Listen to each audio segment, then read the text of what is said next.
Hi good morning everyone.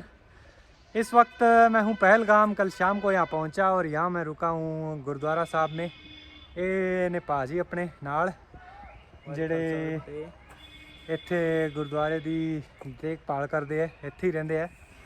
ਤੇ ਜੇ ਤੁਸੀਂ ਕਦੇ ਪਹਿਲਗਾਮ ਆਓ ਤਾਂ ਰੁਕਣ ਵਾਸਤੇ ਵੀ ਪੂਰੀ ਮਾਰਕੀਟ ਦੇ ਵਿੱਚ ਤੁਹਾਨੂੰ ਗੁਰਦੁਆਰੇ ਤੋਂ ਸਸਤੀ ਥਾਂ ਨਹੀਂ ਮਿਲਣੀ। ਤੇ ਨਾਲੇ ਜੇ ਲੰਗਰ ਚੱਲਦਾ ਹੋਵੇ ਤਾਂ ਆਰਾਮ ਨਾਲ ਵਧੀਆ ਲੰਗਰ ਛਕੋ, ਇੱਥੇ ਰਹੋ। ਤੇ ਵਧੀਆ ਇਲਾਕਾ ਹੈ ਇੱਥੇ, ਨਾਲੇ ਫਿਰ 2-3 ਦਿਨ ਲਾ ਕੇ ਇੱਥੇ ਨੇੜੇ ਤੇੜੇ ਦੇ ਇਲਾਕੇ ਘੁੰਮੋ। ਤਾਂ ਉਹੀ ਮੈਂ ਕਰ ਰਿਹਾ। ਮੈਂ ਹੁਣ ਚੱਲਿਆ ਆਰੂ ਵੈਲੀ ਤੇ ਇਹ ਭਾਜੀ ਨੇ ਇੱਥੇ ਹੀ ਮੈਂ ਅਗਲੇ 2-3 ਦਿਨ ਰਹਿਣਾ। ਤਾਂ ਭਾਜੀ ਮਾੜਾ ਜਿਹਾ ਦੱਸੋ ਕਿ ਇੱਥੇ ਜੇ ਕੋਈ ਆਵੇ ਤਾਂ ਰਹਿਣ ਸਹਿਣ ਵਾਸਤੇ ਉਹਨਾਂ ਦੇ ਲਈ ਕੀ ਕੁਝ ਹੈਗਾ। ਇੱਕ ਤੇ ਇੱਥੇ ਰੈਂਟ ਬੜੀ ਘੱਟ ਹੈ, ਹਾਂ। ਦੂਜੇ ਇੱਥੇ ਲੰਗਰ ਮਿਲਦਾ ਹੈ, ਹਾਂ ਚਾਹ ਮਿਲਦੀ ਹੈ। ਹਾਂਜੀ। ਤੇ ਬਾਹਰ ਹੋਟਲ 'ਚ ਤੇ 4-5 ਹਜ਼ਾਰ ਰੁਪਏ ਲੈਂਦੇ ਨੇ ਲੈਂਦੇ। ਰਾਤ। ਇੱਥੇ ਤੇ ਬਿਲਕੁਲ ਘੱਟ ਹੈ ਰੈਂਟ। ਇੱਥੇ ਆਪਣਾ ਸਿਸਟਮ ਜਿਵੇਂ ਇੱਕ ਤਾਂ ਬੈੱਡ ਲਾ ਕੇ ਡੋਰਮੈਟਰੀ ਟਾਈਪ ਹੋ ਗਿਆ, ਵੀ ਮੇਰੇ ਵਰਗਾ ਇਕੱਲਾ ਬੰਦਾ ਆਵੇ ਤਾਂ ਉਹਦੇ 'ਚ ਰਹਿ ਸਕਦਾ। ਤਾਂ ਉਹਦੇ ਵਿੱਚ ਇਕੱਲੇ ਬੰਦੇ ਦਾ ਕਿੰਨਾ ਰੈਂਟ ਲੱਗਦਾ? ਡੋਰਮੈਂਟਰੀ 'ਚ 500 ਹੀ ਲੱਗ ਜਾਣਾ ਤੁਹਾਡਾ। 500। ਹਾਂਜੀ ਠੀਕ। ਜੇ ਮਤਲਬ ਸੀਜ਼ਨ ਘੱਟ ਹੋਵੇ ਤਾਂ ਹੋ ਸਕਦਾ ਥੋੜਾ ਮੋਟਾ ਉੱਪਰ ਨੀਚੇ ਹੋ ਹਾਂਜੀ ਸਕਦਾ। ਹੋ ਜਾਂਦਾ ਫਿਰ। ਹੋ ਜਾਂਦਾ। ਤੇ ਬਾਕੀ ਰੂਮਸ ਦਾ ਵੀ ਦੱਸ ਦਿਓ। ਉਹ ਤੇ ਕਮਰੇ ਦੇ ਹਿਸਾਬ ਦੇ ਹੋਣਾ ਨਾ, ਜਿਵੇਂ ਕਿ ਸੀਜ਼ਨ ਲੱਗਿਆ ਸੀਜ਼ਨ ਤੇ ਫਿਰ 1500 ਹੋ ਜਾਣਾ। ਤੇ ਜੇ ਕੋਈ ਡੋਰਮੈਂਟਰੀ 'ਚ ਇਕੱਲਾ ਬੰਦਾ ਹੈ ਤਾਂ 500 ਹੋ ਜਾਣਾ। ਜੇ ਫਿਰ ਸੀਜ਼ਨ ਨਹੀਂ ਲੱਗਿਆ ਹੈ ਤੇ ਫਿਰ ਘੱਟ ਹੋ ਜਾਂਦਾ। कट हो जाता। ਹਾਂਜੀ। ठीक है। ये आगे वाला जो एक टैक्सी स्टैंड है, रोड के बिल्कुल ऊपर ही गुरुद्वारा है पहलगाम। और 90 साल पुराना गुरुद्वारा है, सन 1933 में बना है। यहाँ पे आप रह सकते हैं आराम से। ये सामने लॉन है, यहाँ पे सुबह सुबह ठंडा मौसम होता है, धूप सेक सकते हैं। पीछे की साइड एक गार्डन है तो उसमें भी टहल सकते हैं। और इस तरफ पीछे की साइड है आरू वैली, तो अब चलते हैं उधर। पहलगाम से सीधा रास्ता निकलता है, वो जाता है चंदनवाड़ी की तरफ, और लेफ़्ट साइड में एक रोड मुड़ता है, वो जाएगा आरू वैली, जो कि पड़ती है पहलगाम से 12 किलोमीटर।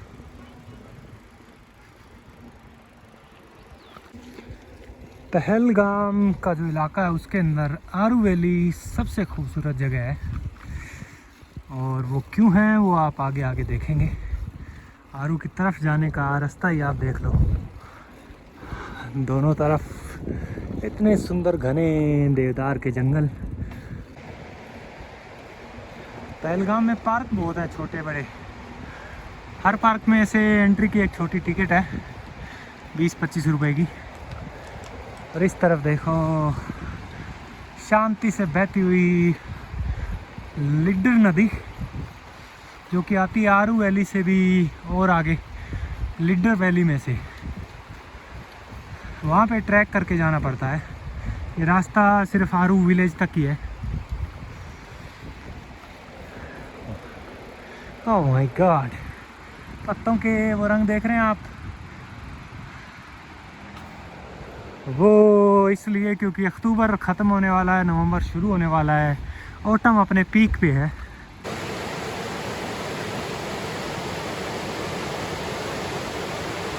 आरू वैली के अंदर कुदरती नज़ारे इतने ज़्यादा सुंदर है ना। यहाँ पे काफ़ी सारी फिल्मों की शूटिंग भी हुई है, क्योंकि डायरेक्टर की नज़र से ये इलाका परफेक्ट लगता है उनको फिल्म शूट करने के लिए।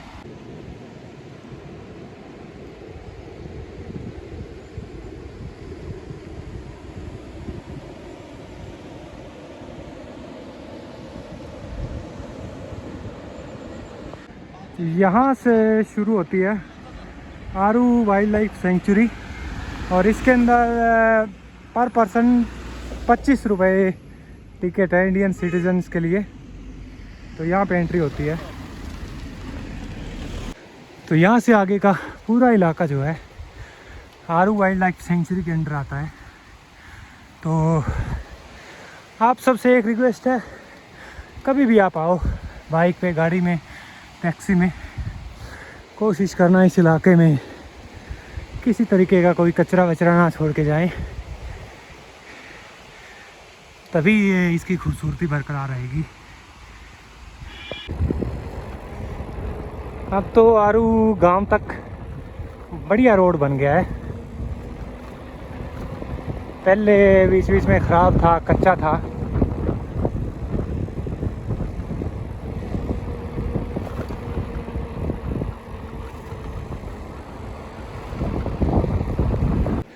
है पतला सा सिंगल रूट, जंगल के बीचों बीच। ज़्यादा ट्रैफिक का काम इधर है नहीं। टूरिस्ट आते हैं तो छोटी छोटी गाड़ी या टैक्सी में आरू गांव तक आते हैं। रास्ता भी पूरा का पूरा सीनिक है। नीचे ये लिद्दर नदी, दूसरी तरफ के पार वाले जंगल, बीच बीच में छोटे छोटे मीडो आते हैं। और अगर समर टाइम में आप आओ तो यहाँ मिलेंगे बहुत सारे शेफर्ड लोगों के डेरे, भेड़ बकरियाँ। इसीलिए जो पहलगाम वाला इलाका है इसको वैली ऑफ शेफर्ड बोलते हैं, क्योंकि इस तरफ गर्मियों में इतने सारे शेफर्ड लोग होते हैं, हर कोने में आपको दिखेंगे। कुछ कुछ जगह तो अभी भी जो भैंस चराने वाले गुज्जर लोग हैं उनके डेरे लगे हुए हैं, वो हैं अभी तक। शायद इंतज़ार कर रहे हैं बर्फ़ पड़ने का, उसके बाद वो थोड़ा नीचे जाएंगे यहाँ से। जैसे कि वो 3-4 डेरे नीचे अभी भी हैं, उनके पशु चर रहे हैं, गाय भैंसे घोड़े, बच्चे खेल रहे हैं।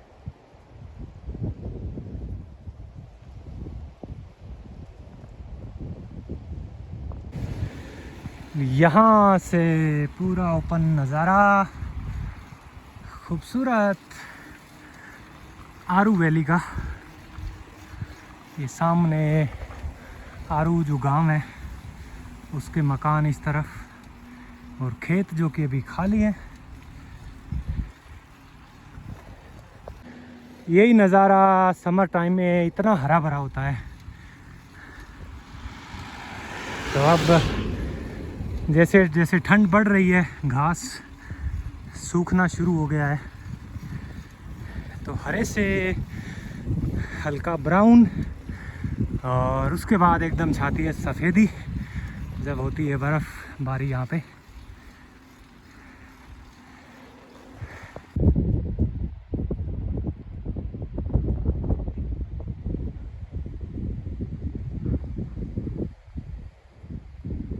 और यहाँ से एक्चुअल में गांव का रिहायशी इलाका शुरू होता है। आरू वैली।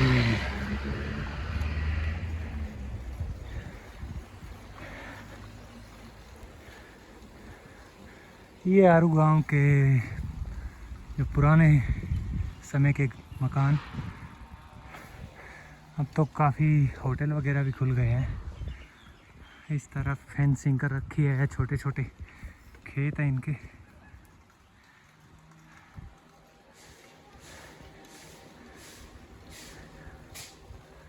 ये जो भूसा है वो सुखा के रखा हुआ है बर्फ़ के लिए, तब पशुओं को चराने के काम आएगा ना।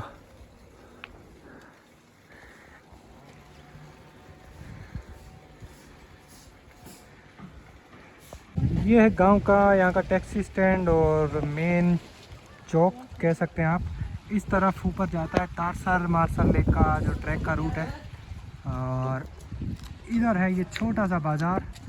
इसके अंदर कुछ 5-7 होटल हैं, कुछ एक दुकानें हैं, 100 मीटर का मैक्सिमम। तो चलते हैं अभी।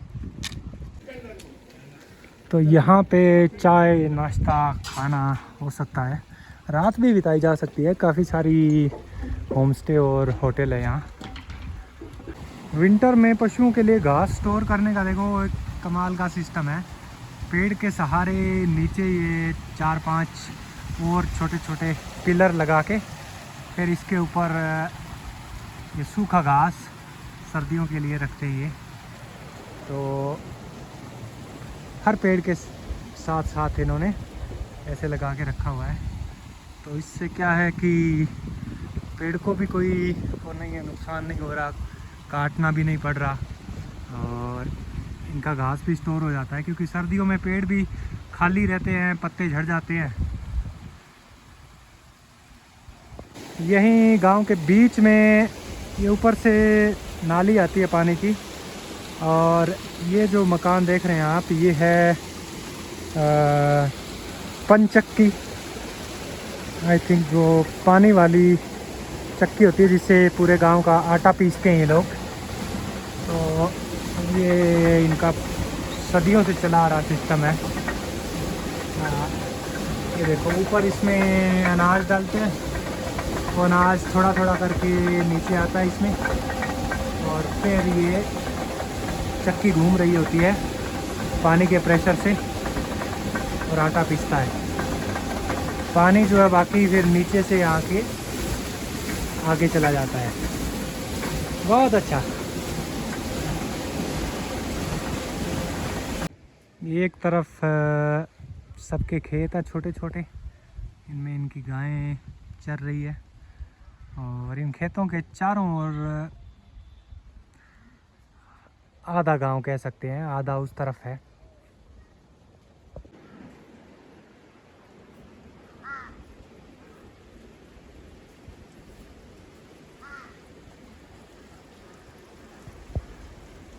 तो ये आप देख सकते हैं इधर जो घास सूखा ला के रखा हुआ है, इसको भी आंटी जी बता रहे थे कि इस पेड़ के ऊपर रखते हैं सीढ़ी के सहारे।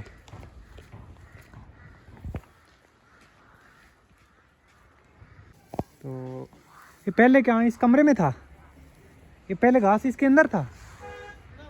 अच्छा ऊपर रखा, वहाँ से यहाँ लाए,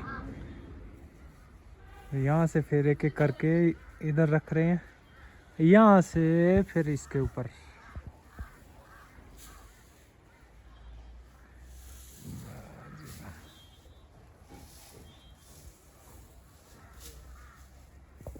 पूरे गांव में घर और खेतों के चारों तरफ ये इस तरीके की फेंसिंग की हुई है। उसकी वजह ये है कि जंगल का इलाका है, तो कोई जंगली पशु घर और खेतों में आसानी से एंटर ना हो पाए, इसलिए लकड़ से इतनी मजबूत जो है फेंसिंग करनी पड़ती है। और ये जो नाली है ये गांव के बीचों बीच जाती है, ऊपर से किसी नदी में से निकलती हुई। तो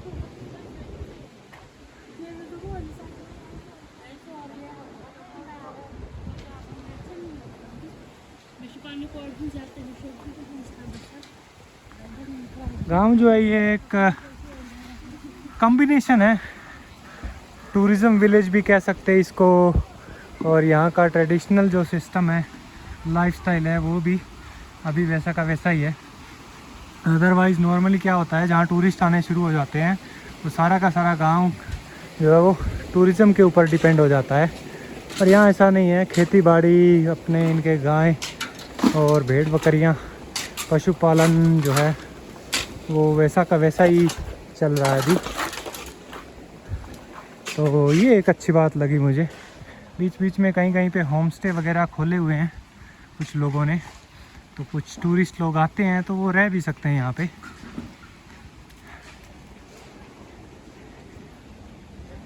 और रहने के साथ साथ फिर आरू वैली का या कश्मीर का जो विलेज लाइफ है इस तरफ, तो उसको देख सकते हैं, थोड़ा समझ सकते हैं।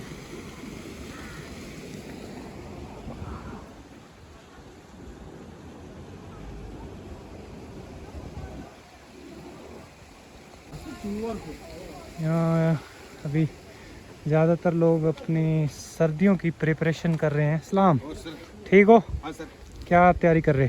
सर बस इनकी लाइट की तैयारी कर रही है सर, विंटर आने वाला है। हाँ हाँ, इनको लाइट नहीं जलता था, अच्छा अच्छा, जब बर्फ में इनको दिखा था वो उसका हाँ सर। इंतज़ाम कर रहे हैं। उनका इंतजाम करना पड़ता है सर। तो ये जो नीचे खुदाई हो रही है इस तरफ ये, इसका ये केबल डालना है ना। अच्छा केबल के लिए। लाइट के मैं लिए। सोचा, लगा मुझे कि तैयारी सर्दियों की हो रही है, हाँ। तो हो सकता है मगर बर्फ़ पिघल के इस तरफ पानी पुनी के। नहीं, ये लाइट का बंदोबस्त है। अच्छा ठीक है यहाँ फिर तो। बर्फ हाइट से गिरता है ना, यहाँ हाँ, 5-6 खूब। फुट गिरता है इधर। हाँ सर। चलो बढ़िया, फिर तो टाइम टाइम से बर्फ गिरने के बाद तो होगा नहीं इंतजाम। नहीं होगा, फिर यहाँ दिक्कत है। यहाँ कहाँ देखेगा हम रास्ता कहाँ है, वो कहाँ है, केबल कहाँ है, लाइट कहाँ है, खम्बा कहाँ है। फिर तो कुछ नहीं होगा। यहाँ तक आता है बर्फ यहाँ। हाँ, अच्छा अच्छा, यहाँ तक हाँ वो आधा खंबा मतलब बर्फ में। हाँ रखा तक खम्बा तक। चलो फिर तो ठीक है। हाँ सर। और सर और बढ़िया। कहाँ से आप सर? मैं हरियाणा। हरियाणा से। हाँ पहली जी। बार आया कश्मीर? कश्मीर नहीं, 3-4 बार आ चुका हूँ मैं। हाँ सर। तो ऐसे अलग अलग इलाकों में घूमते हैं, देखते हैं कश्मीर में। हाँ सर।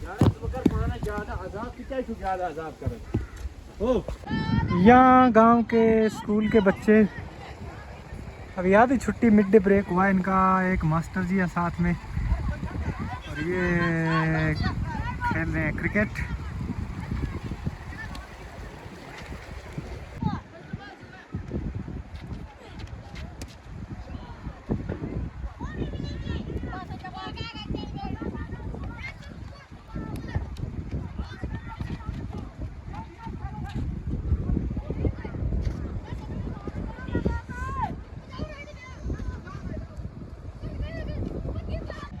तो गांव के लोगों की रिहाइश का एरिया इस तरफ रह जाता है, बाज़ार भी ये छोटा सामने है और इस बाज़ार के ख़त्म होते ही यहाँ एक पार्किंग स्टैंड बना हुआ है जहाँ पे टूरिस्ट लोगों की गाड़ियाँ टैक्सी आती है, रुकती है। तो यहाँ कई फिल्मों की शूटिंग होती है जिनमें सबसे फेमस है 1980 के दशक में आई कर्मा फिल्म। दिलीप कुमार, अनुपम खेर, नसीरुद्दीन शाह, अनिल कपूर। तो उसकी शूटिंग इस तरफ हुई थी, वो सामने बिल्डिंग देख रहे हैं, उस तरफ जाएंगे भी।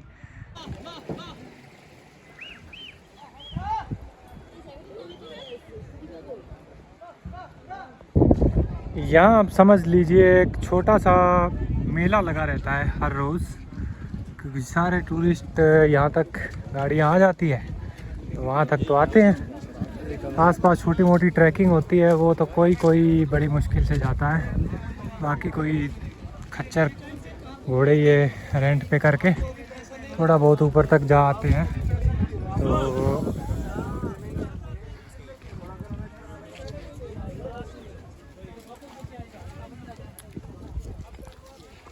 तो मोस्टली लोग यहीं तक आते हैं, गाड़ी पार्क की। ये सामने एक छोटा सा मैदान है, इसमें अपने फैमिली बच्चों के साथ थोड़ी देर रुकते हैं, फ़ोटो खींचते हैं और आई थिंक वापस पहलगाम चले जाते हैं। बट मैं यहाँ पे आया हूँ आपको ये दिखाने कि ये जो सामने आप देख रहे हैं होटल अल्पाइन, तो ये है वो स्पॉट जहाँ कर्मा फिल्म की शूटिंग हुई थी। दारा सिंह का जो किरदार था उनका ये मकान था। बाकी 1-2 गानों की शूटिंग भी आई थिंक इस तरफ ऊपर वाले एरिया में हुई है उस फिल्म के, क्योंकि इतनी सुंदर वादी है, चारों तरफ का जो इलाका है काफ़ी सीनिक है, तो गानों की शूटिंग के लिए तो परफेक्ट लोकेशन है ही है। ये नीचे रह जाता है पूरा आरू गांव और यहाँ से भी और सुंदर थोड़ा नज़ारा देखना है तो ऊपर की तरफ आपको ट्रैकिंग करके जंगल साइड आना पड़ेगा, जहाँ पे बहुत सुंदर बड़ा सारा एक घास का मीडो है। तो उसके लिए आप तकरीबन ज़्यादा नहीं तो 1-1.5 किलोमीटर की पैदल चढ़ाई आपको चढ़नी पड़ेगी, तब आपको फिर यहाँ से पूरे गांव का व्यू दिखेगा। तो ये था आरू वैली का छोटा सा प्यारा सा आरू विलेज, और अब चलते हैं यहाँ से आगे, कुछ और देखते हैं क्या है इस तरफ घूमने लायक, देखने लायक। और आप अगर कभी इस तरफ आने का प्लान करो, कोशिश करना कि आप आओ यहाँ पे मई जून से सितंबर के बीच, तब ये पूरी वादी हरी भरी होती है। ये सारी की सारी नीचे घास देख रहे हैं आप, ये बिल्कुल हरी होती है, मौसम भी अच्छा होता है, तो वो परफेक्ट टाइम है यहाँ पे घूमने का। तो चलते हैं फिर आगे सफ़र पे अब।